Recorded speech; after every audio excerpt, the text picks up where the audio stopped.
Shalom Bapak Ibu, saudara-saudari yang terkasih dalam Kristus.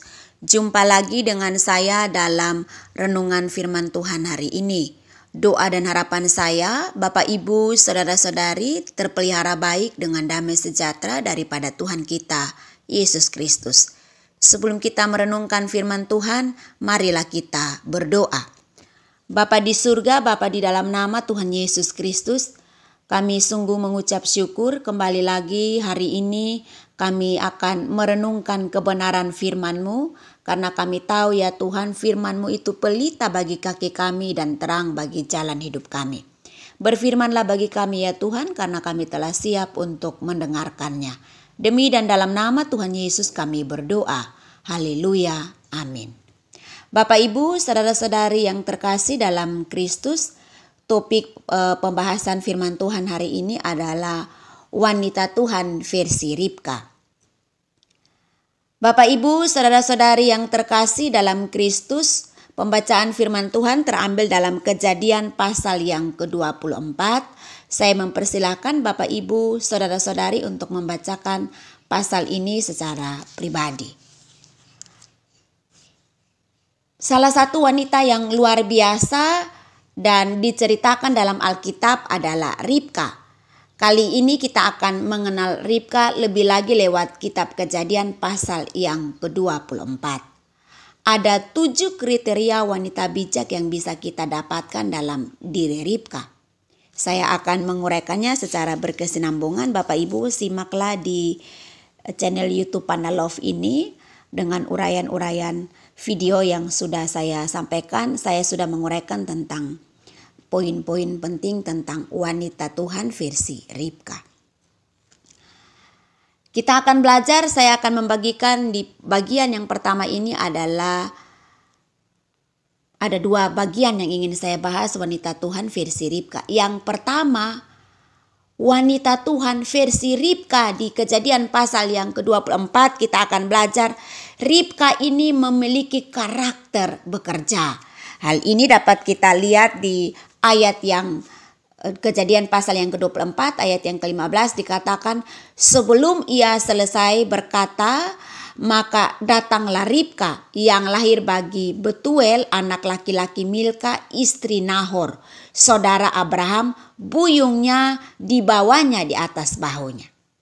Bapak Ibu, saudara-saudari yang terkasih dalam Kristus, pada saat utusan Abraham menemukan Ribka, utusan Abraham ini kalau di kisah Kejadian pasal yang ke-24 ini menjelaskan bahwa Abraham ingin mencarikan istri bagi Ishak. Tetapi Abraham tidak mau dia mengambil istri bagi Ishak ini berasal dari perempuan-perempuan Kanaan, orang Het, orang Amori atau bangsa-bangsa di sekitar dari Abraham dan Ishak tempat mereka tinggal.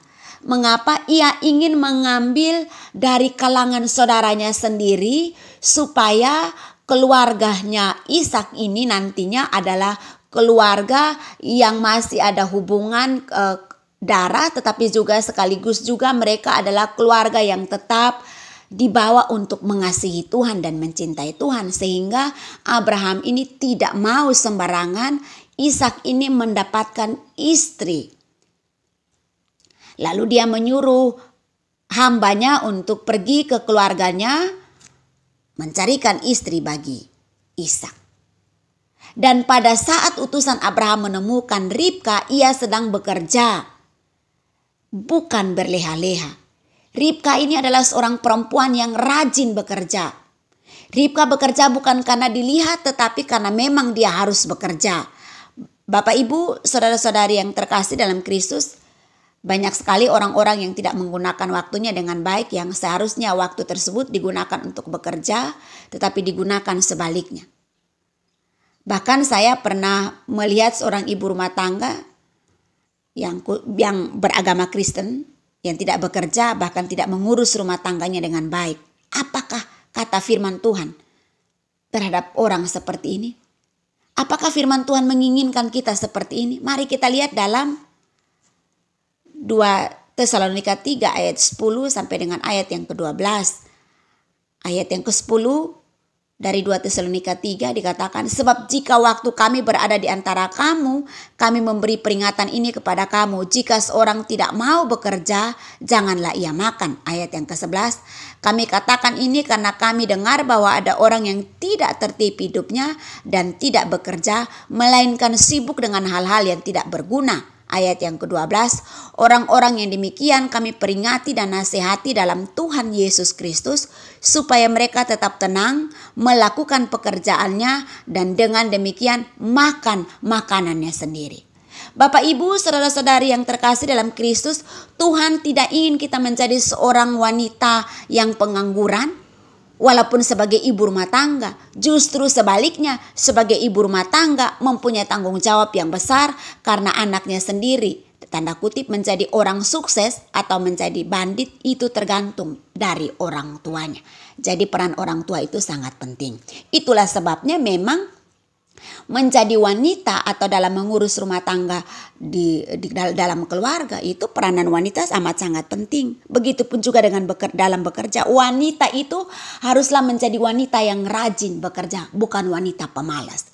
Kita lihat kriteria yang diinginkan atau memang yang mau menjadi istri bagi Ishak ini adalah Ribka. Dan Ribka ini bukan wanita sembarangan, wanita yang gampangan, wanita pemalas, tapi dia adalah wanita yang bekerja. Lalu yang kedua, kita lihat di Kejadian pasal 24 ayat 16 dijelaskan lagi siapa itu Ribka. Anak gadis itu sangat cantik parasnya, seorang perawan, belum pernah bersetubuh dengan laki-laki. Ia turun, lihat ya, ia turun ke mata air itu dan mengisi buyungnya lalu kembali naik. Ribka ini tidak saja rajin, tapi ternyata dia rajin, tapi dia juga sangat cantik loh. Bukannya cantik, tapi dijelaskan ayat yang ke-16, anak gadis itu sangat cantik parasnya. Lihat lagi, seorang perawan yang belum pernah bersetubuh dengan laki-laki. Bapak Ibu, saudara-saudari yang terkasih dalam Kristus, di samping Ribka seorang pekerja keras, Ribka juga seorang wanita yang dapat menjaga kekudusan hidupnya. Hanya wanita yang takut akan Tuhan pasti dia akan menjaga kekudusan walaupun ada kesempatan, baik waktu dia masih single ataupun sudah berkeluarga. Bahkan bukan pria saja yang bermasalah dengan kekudusan saat ini ya. Kalau kita lihat banyak kasus, wanita pun juga bermasalah di area ini. Dalam arti luas, menjaga kekudusan bukan hanya menjaga keperawanan, tetapi juga menjaga apa yang kita lihat, dengar, dan ucapkan. Kekudusan hanya bisa didapat dari Allah yang kudus. Jadi, menjaga hubungan dengan Tuhan sangat penting untuk menjaga kekudusan hidup. Bapak, Ibu, saudara-saudari yang terkasih dalam Kristus, cantik saja tidak cukup. Rajin saja tidak cukup. Tapi juga menjaga kekudusan hidup itu juga penting. Dan ini dimiliki oleh Ribka. Wanita cantik versi Ribka. Dia rajin bekerja, dia cantik parasnya, dia menjaga kekudusan hidup.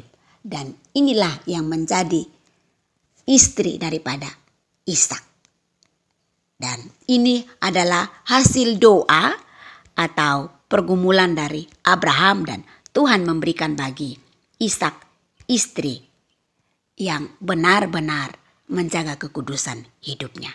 Kiranya dari Ribka ini kita belajar sebagai wanita Tuhan untuk benar-benar memaknai dirinya, merenungi dirinya, maknanya sebagai seorang wanita atau perempuan di zaman ini. Tidak mudah untuk menjaga kekudusan hidup. Tidak mudah juga untuk menjaga keluarganya. Karena itu memang kita harus takut akan Tuhan. Kita tidak hanya fokus kepada cantik, kecantikan itu juga penting. Kita perlu menjaga diri kita, merawat diri kita. Tetapi juga ingat ada hal-hal yang lain yang perlu kita tingkatkan, rajin, dan menjaga kekudusan hidup. Versi yang berikutnya Bapak Ibu bisa lihat di channel YouTube saya selanjutnya dalam video-video yang sudah saya posting. Kiranya renungan firman Tuhan hari ini menjadi berkat bagi kita. Doa saya Tuhan memberkati Bapak Ibu, saudara-saudari yang terkasih. Sampai ketemu lagi dalam renungan berikutnya. Mari kita berdoa. Bapa di surga, kami bersyukur untuk renungan firman Tuhan yang sudah kami dengar bersama-sama. Tuhan menolong kami supaya kami sungguh-sungguh sebagai wanita Tuhan mengerti, memahami bagaimana kami harus memaknai hidup kami di muka bumi ini. Bahkan bagaimana kami harus berperilaku ya Tuhan. Tolonglah kami, biarlah kami senantiasa hanya berpaut kepada Engkau saja. Terima kasih ya Bapa, kami sungguh mengucap syukur demi Kristus Yesus kami berdoa. Amin. Tuhan memberkati kita. Shalom.